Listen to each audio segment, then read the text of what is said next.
For years, Georgia's prison system has been under fire. We've heard about staff shortages, overcrowding, horrific conditions, and even violence. But the truth is even worse than most people realize. Conditions have gotten so bad that the US, the Department of Justice, actually stepped in and launched a full investigation. And their findings? Nothing short of horrifying. According to the DOJ's report, Georgia's prisons are violating the Constitution. Investigators found that incarcerated people are regularly exposed to life-threatening violence, sexual abuse, and unsafe living conditions. They describe a system where weapons are easy to come by, stabbings and assaults are a daily reality, and officers are stretched so thin that entire cell blocks go unmonitored for hours at a time. The report went even further, saying that Georgia's Department of Corrections has long known about these dangers, the rapes, the killings, the gang-controlled dorms, and still failed to act. Instead of protecting people, the system allowed what the DOJ calls deliberate indifference to become the norm. The bottom line? Georgia isn't just falling short, it's exposing human beings, both inmates and staff, to a constant risk of serious harm. And this isn't an isolated case or a single prison in crisis. It seems to be systemic across Georgia. Incarcerated people consistently told investigators about living in fear, watching others get beaten and stabbed, knowing that their own lives could be next. Even correctional officers, the people tasked with maintaining safety, reported that they couldn't count on backup, that they were just as vulnerable as the men and women behind bars. That brings us to one of the most heartbreaking consequences of this failure, the story of 24-year-old Arian Grace. Arian worked at Smith State Prison in Glenville. She was young, she had a full life ahead of her, but because of massive security lapse, an inmate was able to smuggle in a loaded gun, a weapon that never should have made it past the gates, and he used it to kill her inside the prison walls. Arian's death is not just a tragedy for her family. It shows us that Georgia's prison crisis doesn't stay contained behind bars. The violence, the indifference, the corruption, it impacts everyone, from the people serving time to the officers on the job, to the families who lose loved ones on both sides of the equation. So today, we're going behind the headlines to take a closer look into Arian's case, at the DOJ's findings, and at the long, difficult work still needed if Georgia is ever going to rebuild a prison system that's safe, humane, and, in the words of the DOJ, constitutional.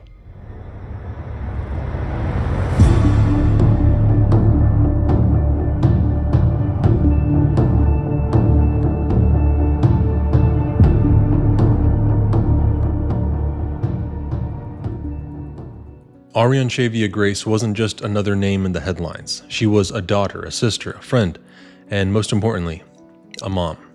Born in 1999 in Statesboro, Georgia, Arian was the oldest of 6 kids.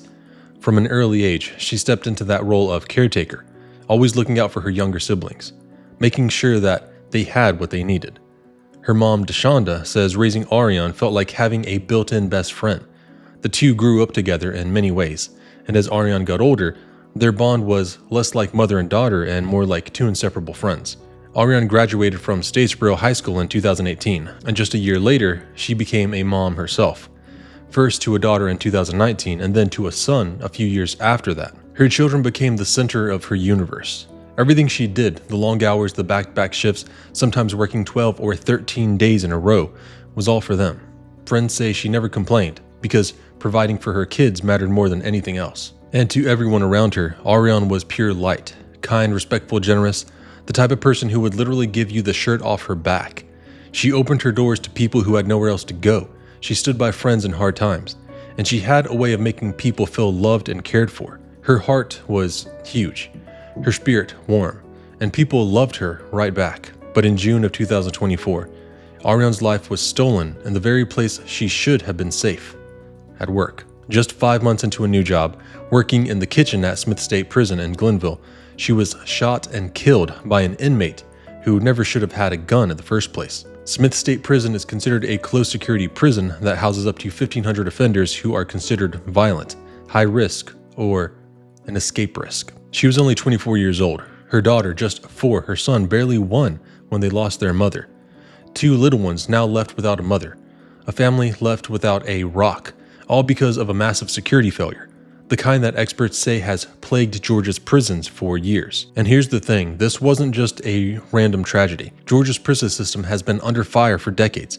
Chronic understaffing, violence that goes unchecked, Dangerous conditions so bad that the U.S. Department of Justice says the state is deliberately indifferent to the lives of the people inside. Arian's death is proof of what that indifference costs, not only for inmates, but for the men and women who walk into those prisons every day just to do their jobs. People are assaulted, stabbed, raped, and killed. The system out of control. From Macon and Columbus to Savannah and Augusta, up from Atlanta to Rome and Gainesville. We can't turn a blind eye to the wretched conditions and wanton violence unfolding in these institutions. Before her death, Arian had worked as a correctional officer for the state, and in her most recent role at Smith State Prison, she worked as a food service employee with Armark, a company contracted to run kitchens inside Georgia prisons. It was hard work, long hours in a dangerous environment, but she did it for one reason: to provide for her kids, to give them the best life she could.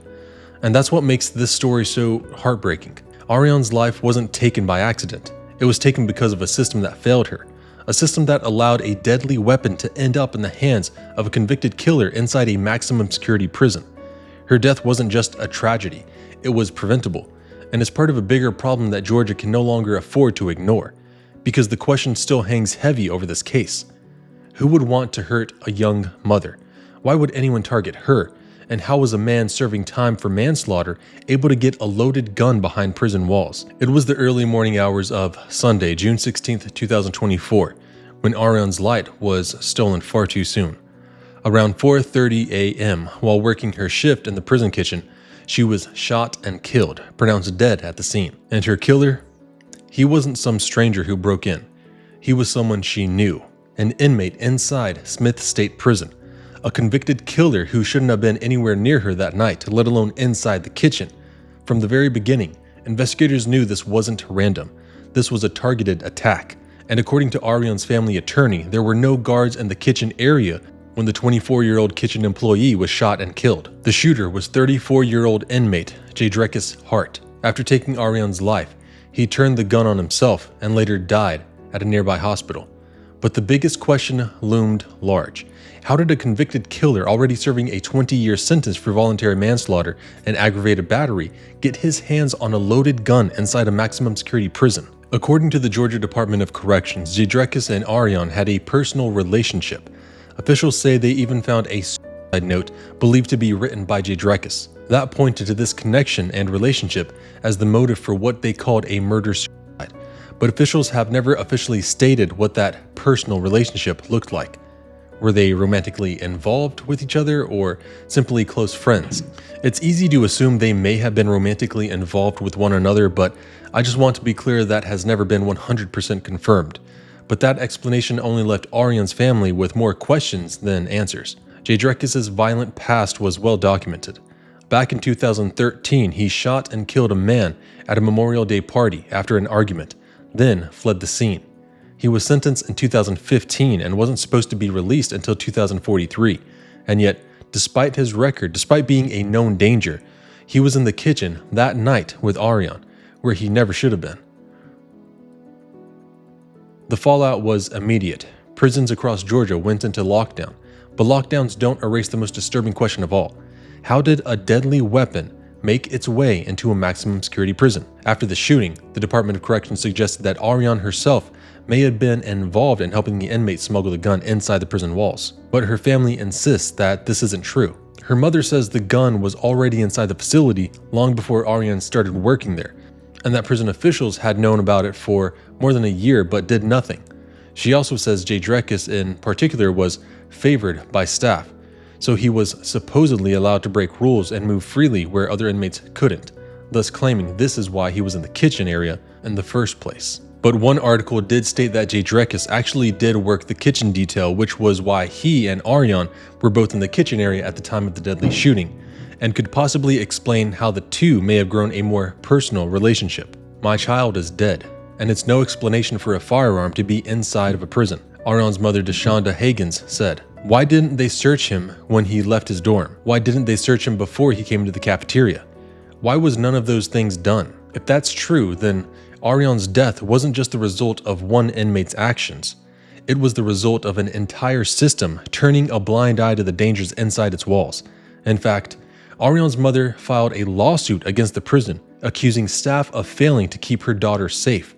And to make matters worse, Arian's family didn't even learn about her death from prison officials or from their daughter's employer. Instead, they heard from inmates who used a contraband cell phone to call one of Arian's siblings after finding her on social media and trying to find a relative of hers they could contact. Just imagine that. Finding out your daughter has been murdered, not from the people in charge, but from the prisoners with smuggled phones. All after the fact that her own daughter was killed by an inmate with a smuggled gun. One of Arian's sisters actually shared a screenshot of a message from an inmate to a local media outlet describing the moments leading up to the shooting.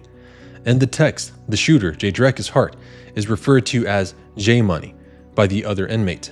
One message reads in part, J-Money asked, can they get the room to themselves, and they left. As soon as they walked out, he shot her in the head.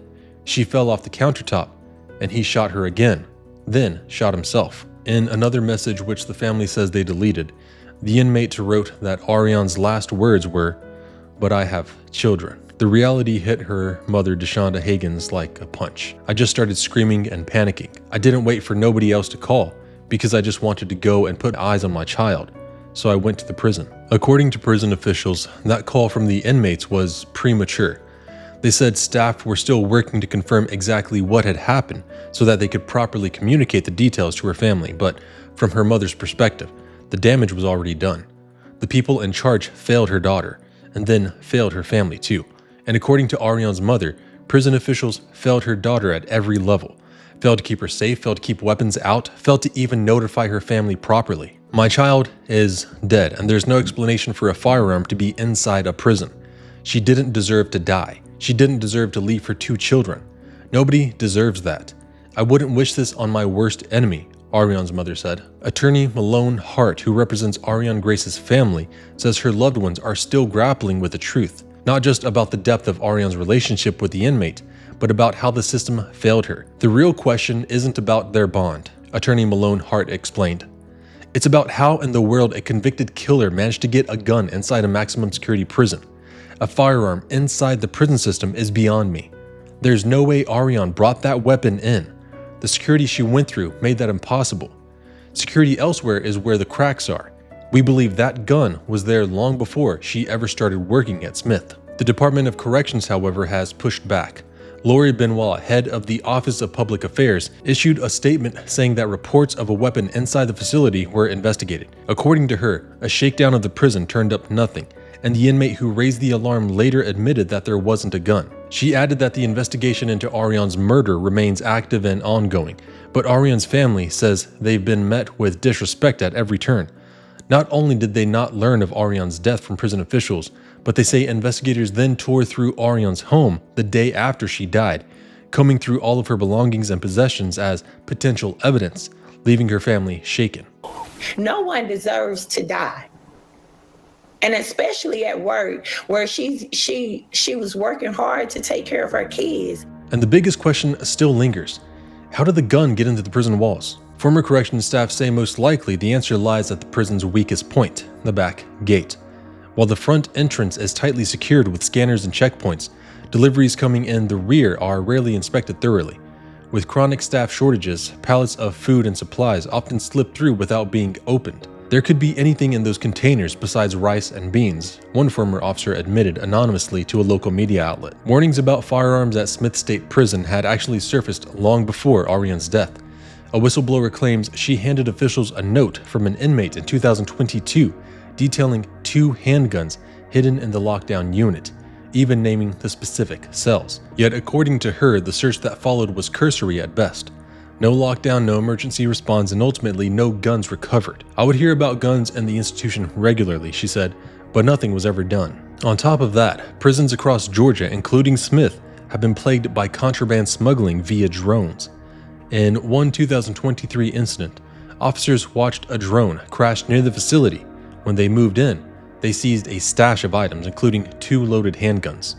Whether those weapons were intended for inmates remains unknown, but the discovery underscores just how porous the system really is. The dysfunction runs deep. A former Smith prison employee, speaking anonymously, told local reporters that the facility is so understaffed, the inmates practically run it. The inmates are running the prison, she said. We're just allowed to be there. and we could go home at the end of the day only by their grace. Working in the prison mailroom, this particular employee mentioned that she saw just how much contraband was slipping through unchecked. Guns, drugs, phones, you name it. In fact, in 2023 alone, Smith State Prison removed over 1,500 weapons, nearly 700 cell phones, hundreds of chargers, more than 7 kilos of marijuana, and over 12 kilos of tobacco. While specialty teams and facility staff conduct regular shakedowns, the sheer volume of contraband shows just how persistent the problem is. She speculates that a gun could have entered through the back gate or even been dropped in by a drone. To her, it was obvious that Arian never should have been put in that kitchen unprotected. There should have been an officer supervising that space, this former employee said. There should be no guns in the institution. That should be an impossibility. And that same former Smith State Prison employee, Julia Roberts, actually filed a lawsuit against the Georgia Department of Corrections, claiming the system fostered corruption, ignored warnings about contraband, and left both staff and inmates in dangerous conditions. Julia, who worked in the prison mailroom, said she routinely flagged incoming contraband, but instead of being supported, she was threatened, assaulted, and retaliated against. In June 2022, she was attacked by an inmate who threw boiling water mixed with a chemical on her, leaving her with serious burns. She believes this was payback for interfering with contraband operations. Her lawsuit includes documentation of what she saw: boxes of contraband arriving with the former warden's name on them, drones dropping packages through holes in the roof, and gang-fueled violence that she said made the prison essentially run by inmates. She even noted strange shipments like PlayStation controllers, which she said inmates used to help fly drones. But what troubled her most wasn't just the prisoners, but the staff. "I'm not afraid of the inmates," she said. "I'm afraid of the staff. I don't know who's good, who's bad, or who's involved." Her lawsuit paints a picture of a prison plagued by corruption, where those who tried to enforce the rules faced retaliation instead of protection. She says the state failed to act, even as the facility spiraled deeper into chaos. And Arian's death wasn't an isolated tragedy. Just months earlier, in October of 2023, 42-year-old correctional officer Robert Clark was stabbed to death by an inmate wielding a homemade weapon. He was escorting the prisoner from the dining hall when he was ambushed. Robert Clark's autopsy revealed that he was stabbed multiple times. For experts, Arian's case points to something even more disturbing: a complete collapse of security.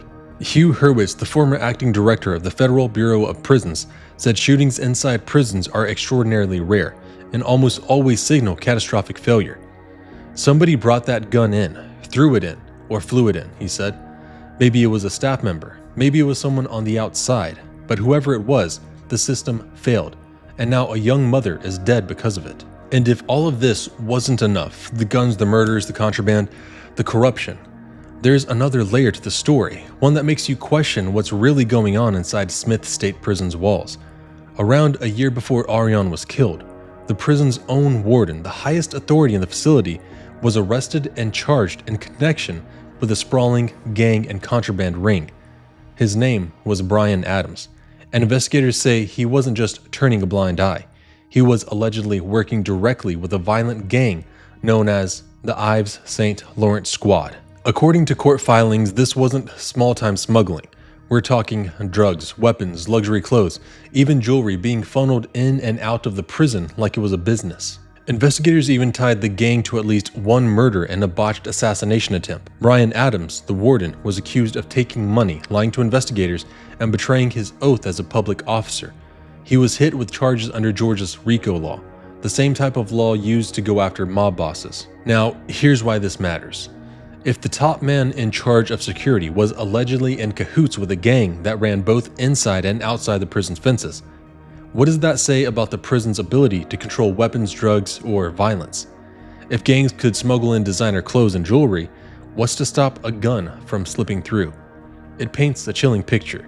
The same institution that was supposed to keep people safe, both inmates and staff, have been compromised from the very top. And while corrections officials insist this kind of corruption doesn't represent the majority of their officers, for Arian's family and for Officer Robert Clark's family before them, that's cold comfort. Because in the end, it raises the question that should keep everyone up at night.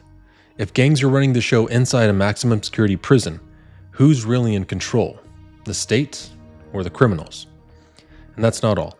Investigators later revealed that the gun used in the deadly shooting at Smith State Prison had actually been inside the facility for nearly a year before the tragedy. Testimony from a Georgia Department of Corrections investigator suggested that the weapon had been smuggled in during the summer of 2023, hidden among a contraband drop that also included tobacco, clothing, and likely drugs. From there, this investigator says the gun was then shuffled between inmates, eventually winding up in the hands of J. Drekus Hart. Even more alarming, GDC officials acknowledged they knew about the firearm's presence inside the prison just days before the shooting. Evidence from contraband cell phones even showed inmates had been circulating photos of the gun as early as January 2024. This revelation leaves a chilling question hanging over the case. How could a weapon sit inside a maximum security prison for so long, known to officials before the deadly shooting, yet still end up being used to murder a civilian employee within prison walls? Weeks after the tragic shooting, a 911 call from the scene was released to the public, capturing the chaos and horror of that early morning. Listeners could hear the panic in real time, the urgency of first responders trying to make sense of what had just happened, and the unimaginable reality that a young mother had been taken from her children. You said there's 2 patients? Yes, there's 2 patients. They're both unconscious. She has a lot of blood loss right now. It was a food service lady that got shot. The offender who shot the 2 people, who shot, he killed himself, and the weapon has been secured. All units are to stay in their place and stay out of that kitchen. Do not enter this kitchen at this time. I repeat, do not enter that kitchen at this time. Arian's mother remembers her daughter as a genuinely kind and caring person, someone who would go out of her way to help others. She admits that Arian might have been too trusting, maybe even too nice to J. Drekus Hart in particular, or possibly other inmates as well, but insists that nothing she did could ever justify what happened. There is no way there should be an inmate with a handgun, her mother said. They're saying all of these things about my daughter. Do they even know? Nobody knows the real story because she's not here to tell it. Arian was hardworking, loving, devoted, a mother, a daughter, a sister. Her mother even worried for her daughter's kind heart, often warning her, "You can't let everybody get close to you, because when they see that you have a kind heart and that you'll help anybody, they'll take advantage of it." Yet despite any mistakes or poor decisions, her mother emphasizes Arian did not deserve to die, and now all her family wants is answers. Why didn't they protect her? Why, she asked. They need to put things in place and make sure the prisons are being run correctly so that no other mother has to go through this. Now that heart-wrenching question, why didn't they protect her, lingers, echoing the frustrations of countless families. But her pain isn't just an isolated cry.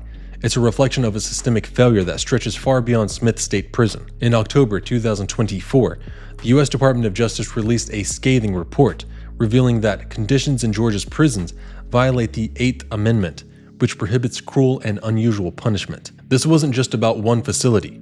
The DOJ identified 17 state prisons with unconstitutional conditions, including Smith State Prison. The report details and paints a grim picture. Rampant violence, chronic understaffing, and overcrowding, creating a climate where both inmates and staff are at serious risk. Basic safety measures often fail, assaults are common, and inadequate medical and mental health care compounds the crisis. These aren't distant issues affecting only those behind bars. They directly impact families like Arian's, who live with the consequences of a system that doesn't keep people safe. Inmates are subjected to assaults, stabbings, and even deaths, often in unsanitary and unsafe environments. The DOJ found that only about 50% of correctional officer positions were filled, leaving inmates vulnerable and staff overwhelmed. But it doesn't end there. These systemic failures contribute to an environment where violence and abuse are uncontrolled and accountability is scarce. For listeners, this isn't some distant problem happening to strangers behind prison walls. The failures in Georgia's prison system ripple outward, affecting families, staff, and communities just as much as the inmates themselves. Arian's story is absolutely devastating and shows us what can go wrong when the prison system breaks down. A young mother taken from her children because the safeguards that were supposed to protect her simply weren't there. Yes, she worked at a maximum security prison, but that shouldn't have cost her her life. She was at work making a living for herself and her children. She should have been protected by the safeguards that should have been implemented in the first place. Her mother's plea isn't just for justice for Arian. It's a call to pay attention to the countless others trapped in a system where lives are endangered every day. Her story illustrates the real human cost of a systemic neglect. A young mother taken from her children, and a family left to navigate grief in a world that failed to protect her. The DOJ's findings make it clear, without meaningful reform, tragedies like this will continue. Even after the DOJ's damning October 2024 report, which confirmed what so many feared about Georgia's prisons, change has been slow. The Department of Corrections says it's cooperating with the investigation and is committed to supporting staff and public safety. But critics say that framing these issues as challenges faced nationwide misses the point. These failures cost real lives like Arian Grace's. State lawmakers have proposed some steps, including boosting mental health services for both inmates and staff, studying pay for corrections employees, and seeking federal approval to use cell phone and drone jamming technology to cut down on contraband. But other reforms, like creating an independent oversight body and expanding de-escalation training, were shot down, leaving lingering questions about accountability. For families like Arian's, these debates aren't abstract policy discussions. They are life and death. Arian's tragic death reminds us of the realities of what happens when oversight falls short, when warnings go unheeded, and when reforms are delayed. The DOJ report proves this isn't a problem at one prison or facility. It's a statewide crisis. And until meaningful changes are made, the risk of both tragedy for both staff and inmates and their families remains painful and real. At the heart of all these reports, scandals, and policy debates is Arian Grace, a daughter, a sister, a devoted mother who worked tirelessly to provide for her children. Her life was full of love, hard work, and kindness, and yet it was cut tragically short in a system that failed to protect her. But Arian is not the only victim. Across Georgia's prisons, staff and inmates alike face daily dangers from understaffing, violence, and systemic neglect. Her story is a blatant example of what can go wrong when warnings are ignored and oversight fails. Arian's death and the countless others that have come before and will come after her is a call to action for accountability, reform, and real change. Until the system is fixed, tragedies like hers will continue to echo behind prison walls. Arian Grace's story is heartbreaking, but it is far from unique. Behind the walls of Georgia's prisons, countless lives are affected every day. Inmates facing violence and neglect, staff forced to navigate dangerous working conditions, and families left to pick up the pieces when these types of tragedies strike. What happened to Arian wasn't just a personal loss. It was a symptom of a broken system, one where warnings are ignored, safety measures fail, and accountability is absent. Georgia's prison system is particularly alarming. According to the Atlanta Journal-Constitution, Georgia prisons have recorded more homicides in recent years than any other state prison system in the South, with most victims dying from stabbings. In fact, death certificate records show there had never been a case of a Georgia inmate fatally shooting someone in a state prison until Arian's death. Her death underscores just how extreme and unprecedented the failures in this system have become. And you may be asking yourself, why should you care? You're not in prison. But it's because these failures don't stay behind prison gates. They ripple out into families, communities, and society at large. Every understaffed prison, every unchecked weapon, every ignored warning carries a human cost. Arian's life and death put a face on those costs. They show us that reform isn't just a policy issue, it's a moral one. Paying attention, asking questions, and demanding change isn't optional. It's the only way to ensure that other mothers, daughters, sons, and fathers don't suffer the same fate. Her story is a call to see the people behind the headlines, to recognize the system's flaws, and to push for a world where tragedies like Arian's are no longer inevitable. Arian's mother, Deshonda Hagens, also actually previously worked for the Georgia Department of Corrections herself, and in her own words, the deadly shooting of a civilian, her own daughter, should serve as a wake-up call for prison officials and the state tasked with keeping inmates and employees safe. Her words are a plea for justice, not just for her daughter, but for everyone whose life depends on a system that too often fails.